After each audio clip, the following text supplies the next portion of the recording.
Hi guys, hope you're all keeping well. I wanted to provide a quick video this week sharing my experiences buying a Porsche through an official Porsche Centre.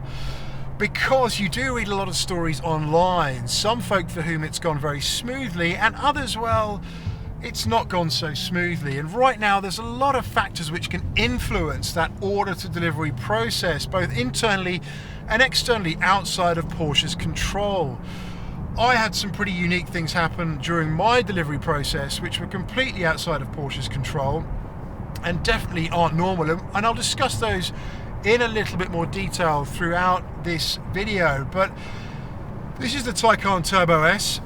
Obviously this is a relatively well produced car, nothing special, nothing you have to be on a secret list for example one of the GTRS variants or whatever, and apparently not even. You have to be somebody very important there, because Chris Harris can't even sway away, it seems, or so I read in some of his recent stories. But my process was generally very good, I have to say, considering the few interesting things which were thrown up throughout that process. Now, I started looking at the Taycan Turbo S in about August of 2021. I was very excited by trying out an EV as a car. I'd heard good things about the drive, and when I test drove one, I was gobsmacked by just how good it was. Indeed, everyone that gets in one of these says it's brilliant, and it is an absolutely wonderful drive, albeit a little bit quiet at times.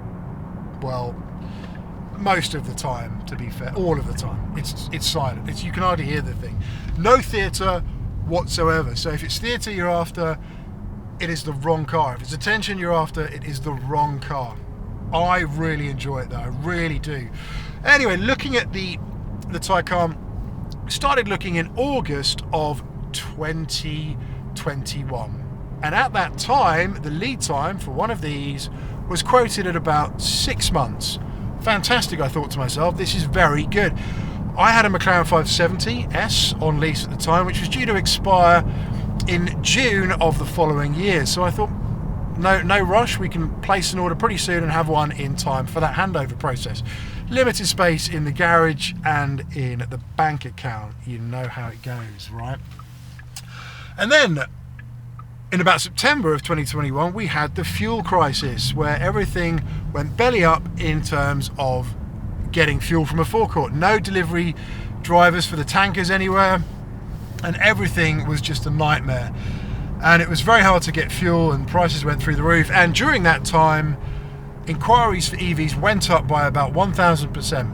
So huge increase in EV inquiries and orders placed. So when I went back to the dealer, my local official Porsche Centre, after that time, yes, we were now looking at 9 months to a year already, and that was only in about November of 2021. So I thought, okay, best thing I can do now is place an order, get a deposit down, £5,000, to lock in that build slot. So that is exactly what I did. And we had time before the spec needed to be locked in. So I placed the order, and then things started to move, indeed a little faster than expected. So in early January, I get notification saying that they were potentially aiming for an April build slot. So I would need to get my order locked in before April, and indeed 10 weeks before the build slot.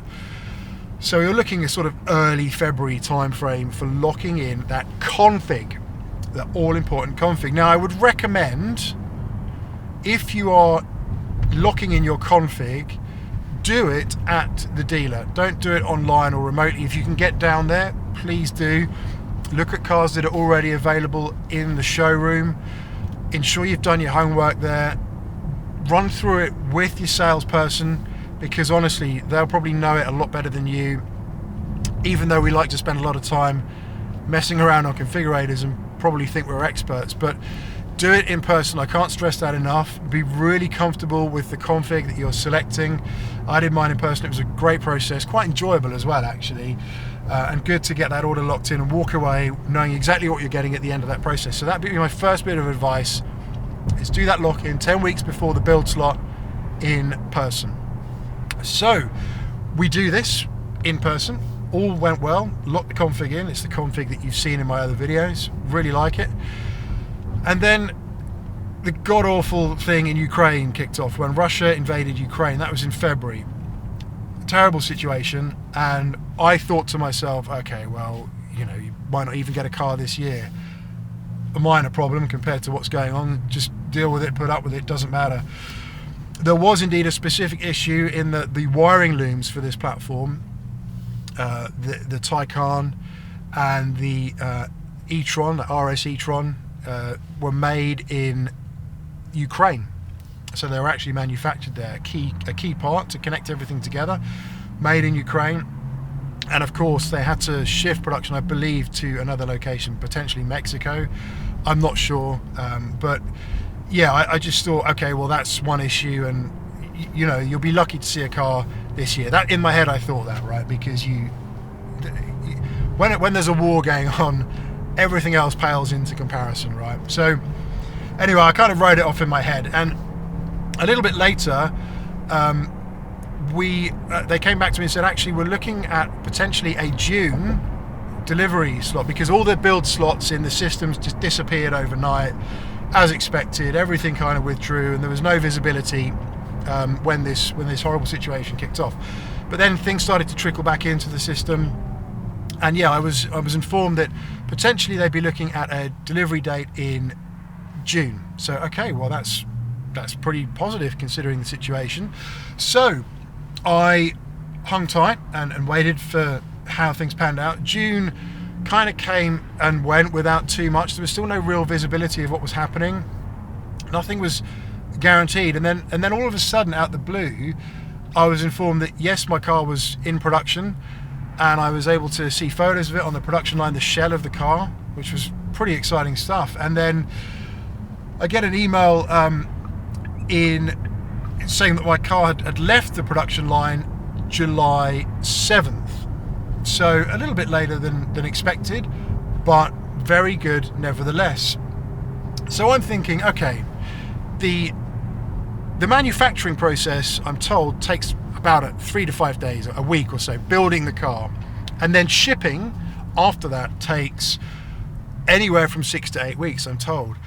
And my car was completed on the 7th. I then get an email saying your car is going to be here on the following Monday in the UK. So I don't know what happened, how it was expedited, just luck of the draw, caught a ship, whatever, but it was going to be here a lot earlier than expected. So a bit of a result, really, considering the situation.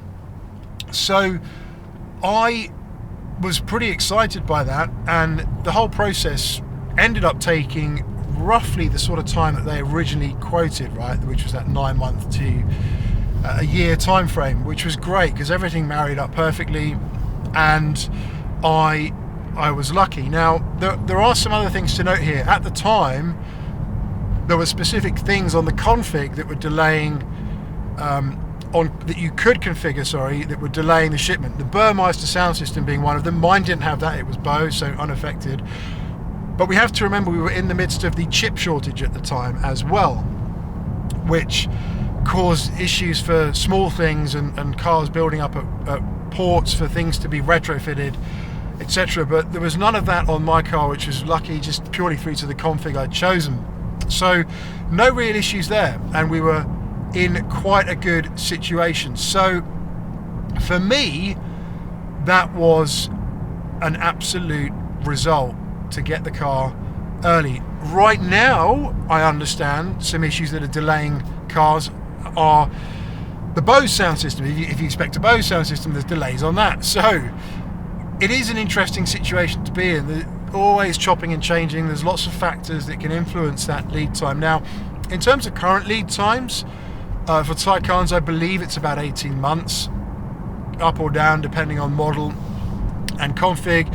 I was also looking at a 911 Turbo S when I started looking at this, but the lead time for that was 2 years at the time, so I just couldn't make it work. It's still 2 years now. Apparently it's always 2 years at least for a 911 Turbo S. So a long time to get your hands on one of those. So the the lead times for Porsche tends to be quite long at the moment, unless you're looking at a base Macan, and the lead time for that, I understand, is only about 3 to 4 months right now if you go for an easy config. So really have to obviously work with your local Porsche Centre to understand what the delivery times might look like for the model that you're after. Wanted to add this as well. If you're considering a Taycan, have a look at used right now. There is so much stock available out there. 600 cars last time I checked in the UK, which is an insane amount. You are almost certain to get the spec you want if you do a bit of shopping, and you don't need to buy a new car for corporate tax reasons. Save on that capital expenditure tax. So don't be scared of used, because you'll get one immediately. So I just wanted to run that by you, share my experiences of buying a Porsche. The dealer, Guildford Porsche Centre, were great. Open communications at all times, through some pretty hairy situations, to be fair. Completely unforeseen situations that nobody really expected to have to go through as part of that delivery process. But some things you just can't control, right?